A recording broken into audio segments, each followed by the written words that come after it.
संधान all Gujarat integrated classroom સેટેલાઇટના માધ્યમથી જોડતી કડી એટલે સંધાન।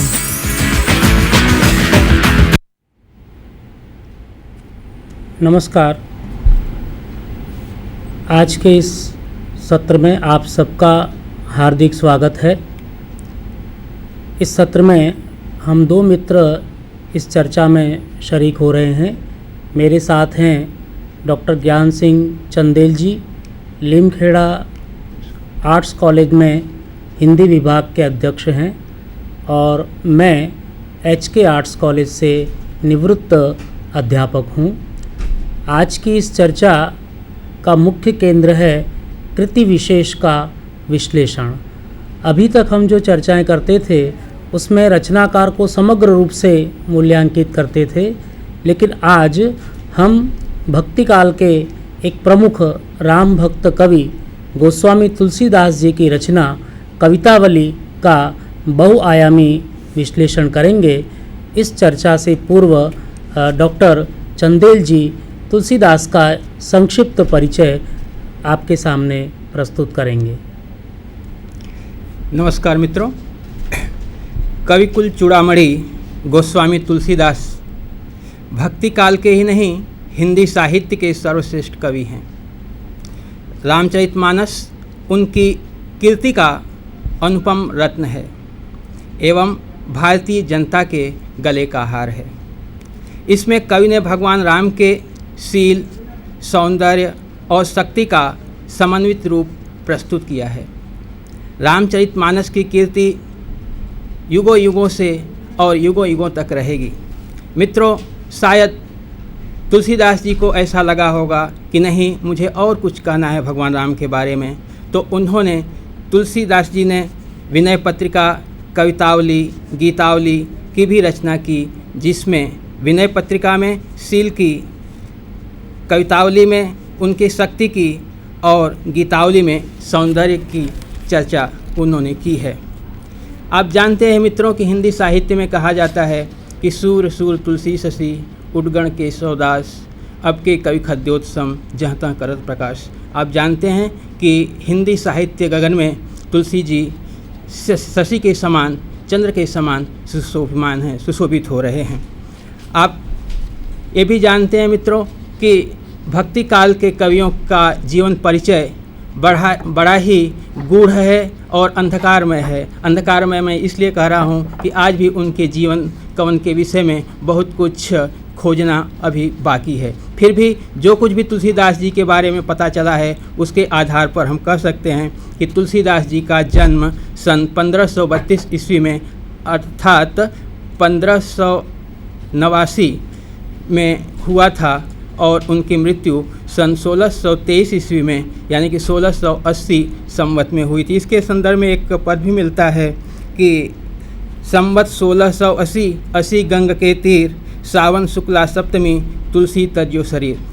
दोस्तों, आज जो बात हमको करनी है वो कवितावली पर करनी है, लेकिन थोड़ा सा तुलसीदास जी के बारे में हम जानें तो कहा जाता है कि तुलसीदास जी का जन्म राजापुर गांव उत्तर प्रदेश के बांदा नामक ज़िले में हुआ था। उनकी माता का नाम हुलसी था और पिता का नाम आत्माराम था। बाबा नरहरि दास से इन्होंने संस्कृत काव्य शिक्षा प्राप्त की थी। इनकी पत्नी का नाम रत्नावली है, और कहा जाता है कि रत्नावली की प्रेरणा से इनका मन राम भक्ति में लगा। और एक बहुत प्रसिद्ध पद है कि अस्ति चर्ममय देह यह तामे ऐसी प्रीत, जो ऐसी श्री राम में हो नहीं कब भवभीत। आपको पता है मित्रों कि रामचरितमानस ही तुलसी की कीर्ति का सर्वोच्च आधार स्तंभ है, लेकिन रामचरितमानस के साथ साथ तुलसीदास जी ने दोहावली, कवितावली, गीतावली, विनय पत्रिका और मानस लिखा। तो छोटे ग्रंथों में बरवै रामायण, वैराग्य संदीपनी, पार्वती मंगल, जानकी मंगल, रामलला नहछू, जो आप स्क्रीन पर देख सकते हैं अभी, रामलला नहछू, कृष्ण गीतावली और रामाज्ञा प्रश्न की रचना की। मित्रों, जब हम कवितावली पर बात करते हैं तो कवितावली का रचना काल क्या है, यह हमें जानना होगा।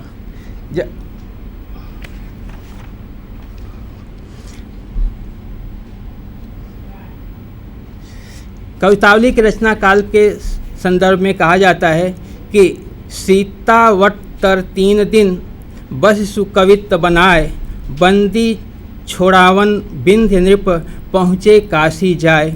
यह वेणी माधव दास ने गोसाई चरित में लिखा है, लेकिन कहीं पर इसका उल्लेख नहीं है कि उसका रचना काल कब हुआ होगा। हाँ, कवितावली में कुछ पंक्तियाँ ऐसी आती हैं जिसे मीन की शनिचरी, रुद्रवीसी इत्यादि, जिसमें अकबर और जहांगीर के समय में महामारी के संदर्भ में बात की गई है और रुद्रवीसी हुआ था, यानी कि महाप्रलय फैला हुआ था। और उस समय यानी कि लगभग 1660 से 1680 के बीच की ये घटना है, इसलिए लगता है कि रचना काल लगभग है वह 1669 के आसपास कवितावली का रहा होगा, ऐसा माता प्रसाद गुप्त इत्यादि का मानना है। अब मित्रों, जब हम कवितावली की बात करते हैं तो देखें कि कवितावली में क्या चीज़ है। तो कवितावली जो है, अब सीतावट के नीचे कबीर ने कई दिनों तक रचनाएं की होंगी और ऐसा भी कहा जाता है कि तुलसीदास जी बाल्यकाल से ही कुछ लिखते रहे होंगे और उन पंक्तियों को संचित करते रहे होंगे और लगभग अंत में उसका संकलन उन्होंने किया होगा और यही संकलन कवितावली के नाम से प्रसिद्ध हुआ। कवितावली यानी मुक्तक छंदों का संग्रह है। कवितावली का अर्थ ही यही है कि मुक्त कवित्वों से का संग्रह हुआ है, इसीलिए वह कवितावली है। कवितावली में जो छंद हैं वह बालकांड में 22 छंद हैं, अयोध्या कांड में 28 छंद हैं, अरण्य कांड में 1, किष्किंधा कांड में 1, सुंदर कांड में 32, लंका कांड में 58 और उत्तर कांड में 183 छंद हैं। दोस्तों, यह कहा जाता है कि आप इन छंद विधानों को ही देखें तो एक प्रबंध काव्य सा नहीं लगता है और आप जानते हैं कि मुक्तकों में रस की एक फुहार होती है। तो रस की फुहार के लिए अब मैं अनुरोध करूंगा अपने आदरणीय गुप्त जी से। मित्रों, जैसा कि चंदेल जी ने कहा कि रामचरितमानस तुलसी के कवि के रूप में जो उनकी रचना है उसका सबसे महत्वपूर्ण स्तंभ है। रामचरितमानस राम कथा से जुड़ा हुआ महाकाव्य है, एक महाकथा है, लेकिन रामचरितमानस में राम कथा का संपूर्ण निरूपण करने के बाद तुलसीदास जी ने कवितावली की रचना की। कवितावली अलग अलग समय पर लिखे गए उनके कवित्वों का, उनकी कविताओं का, उनके छंदों का एक संग्रह है। कवित्व और अवली, कवित्व अर्थात कविता या कवित्व और अवली अर्थात समूह, विभिन्न प्रकार की कविताओं का जो समूह है उसे हम कवितावली के नाम से जानते हैं। एक प्रश्न होना स्वाभाविक है कि रामचरितमानस जैसी उत्कृष्ट रचना लिखने के बाद तुलसीदास जी को कवितावली जैसी एक मुक्तक रचना लिखने की क्या आवश्यकता पड़ी। मेरी दृष्टि से मुझे ऐसा लगता है कि रामचरितमानस में भक्ति तत्व प्रधान है और कवितावली में काव्य तत्व की व्यंजना प्रमुख रूप से हुई है। ऐसा लगता है कि रामचरितमानस लिखकर कवि के भक्त हृदय को तृप्ति तो मिली, किंतु कवि के कवि हृदय को, कवि के कला हृदय को शायद तृप्ति नहीं मिली और इसी वजह से उन्होंने कवितावली के छंदों का अलग अलग समय पर निरूपण किया है। मानस शुद्ध कविता, भक्ति की कविता है और कवितावली में कला या कवित्व तत्व प्रधान है और शायद इसी संदर्भ में आचार्य हजारी प्रसाद द्विवेदी जी ने एक बार कहा था कि रामचरितमानस विशुद्ध कविता की दृष्टि से लिखा गया होता तो उसका स्वरूप कुछ और होता। वह स्वरूप, विशुद्ध कविता का स्वरूप हमें कवितावली में देखने को मिलता है। यह एक कलाधर्मी रचना है और कविता की तमाम शर्तों और चुनौतियों का कवि स्वीकार करता हुआ इसकी रचना करता हुआ मालूम पड़ता है। कवितावली लिखकर कवि के कवि हृदय को जो तृप्ति मिली है और कवि के हृदय में जो अभाव था कि भक्ति का काव्य तो रामचरितमानस है, लेकिन काव्य तत्व को प्रमुख रूप में केंद्र में रखकर उन्हें एक रचना करनी थी और शायद इसीलिए इस अभाव की पूर्ति के लिए कवितावली का जन्म हुआ। काव्य स्वरूप की दृष्टि से देखें तो कवितावली निश्चित रूप से प्रबंध काव्य नहीं है। प्रबंध की छाया, प्रबंध का आभास उसकी राम कथा की कड़ियों में जरूर दिखाई देता है, लेकिन यह मूल रूप से एक मुक्तक रचना है।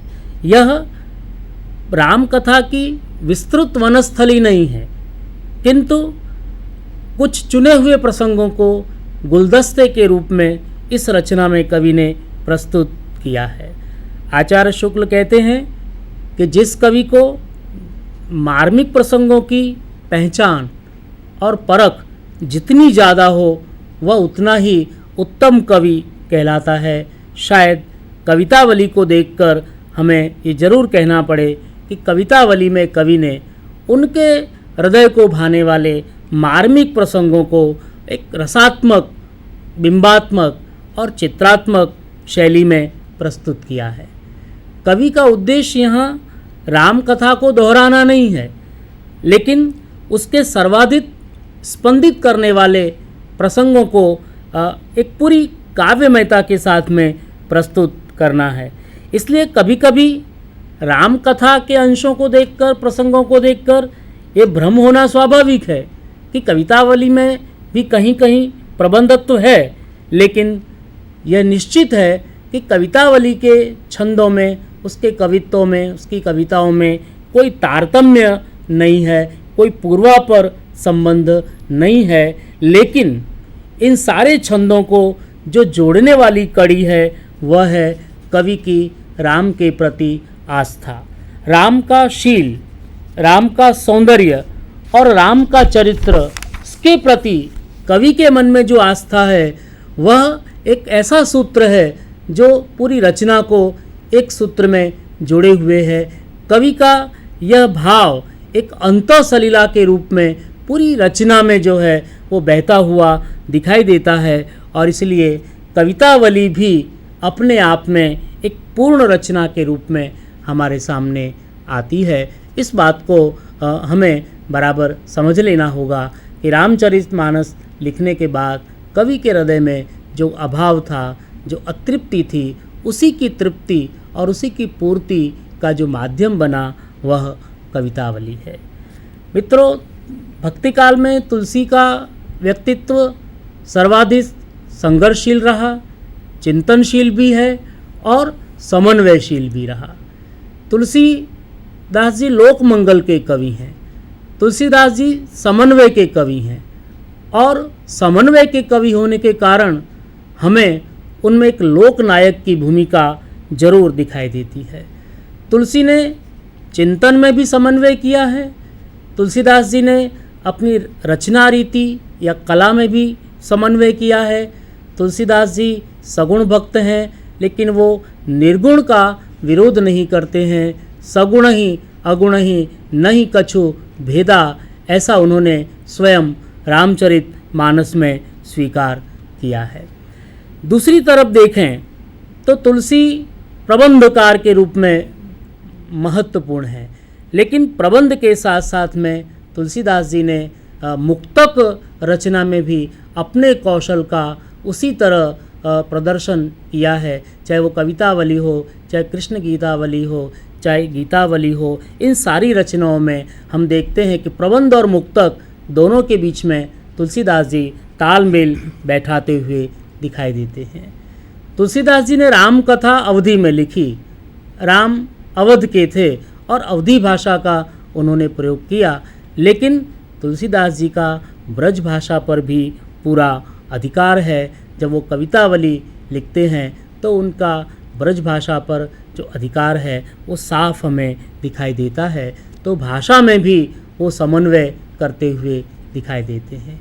राम के प्रति तुलसी की आस्था अटूट है, लेकिन कृष्ण का तुलसीदास जी कहीं पर विरोध नहीं करते हैं। श्री कृष्ण गीतावली लिखकर उन्होंने इस बात का परिचय दिया है। मित्रों, मानस में जो छंद हैं उसमें दोहा, चौपाई, सोरठा आदि छंदों का तुलसीदास जी प्रयोग करते हैं, लेकिन आप कवितावली में देखें तो कवितावली में कवित्त, सवैया, छप्पय और झूलना जैसे छंदों का प्रयोग किया है। भाव के अनुरूप, वे प्रसंग के अनुरूप अपने छंदों का प्रयोग करते हैं। तो इस तरह से देखें तो एक समन्वय की चेष्टा चिंतन पक्ष में भी है और उनके कला पक्ष में भी है। ये कवितावली और रामचरितमानस को यदि हम साथ साथ रखें तो इस बात की प्रतीति हुए बिना नहीं रहती है। दूसरा मुद्दा ये है कि कवितावली का उत्तम काव्यांश क्या है। तो एक बात साफ है कि कवितावली जो है वो मार्मिक प्रसंगों के निरूपण की कविता है। वे प्रसंग जिसने कवि के हृदय को सबसे ज़्यादा स्पर्श किया है, छुआ है, उनको कवि ने अपनी कला के द्वारा कवितावली में प्रस्तुत किया है। दूसरे शब्दों में कहें तो इन मार्मिक प्रसंगों में विविध रसों की बड़ी सुंदर अभिव्यंजना है।